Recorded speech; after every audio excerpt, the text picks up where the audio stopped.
Say you're holding a cup of coffee one morning on the subway when someone comes along and bumps into you or shakes your arm and makes you spill your coffee everywhere. If I asked you at that moment, why did you spill coffee? You'd respond, because someone bumped into me. Now technically, that's the wrong answer. Because the reason you spilled coffee is because there was coffee in your cup.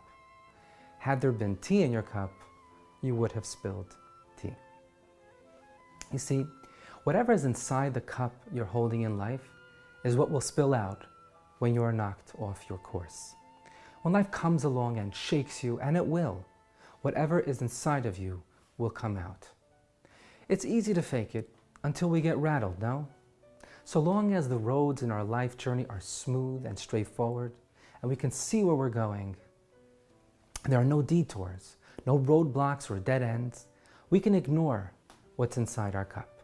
We can curate an external veneer of good character, cheer, control, and poise. And we can try to escape the real work and suppress the real underlying issues in our inter and intra-personal relationships. In short, we can get away with living on the surface.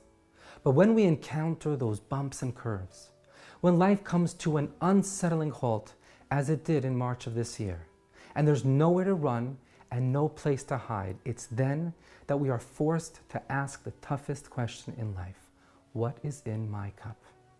Beneath all of my layers, who am I really, and what am I made of? This then is my blessing and invitation to us all as we begin the awesome high holidays this year. Let us make this year one in which we work towards filling our cups with gratitude, with humility, with forgiveness, with joy, with kindness, gentleness, and love for others.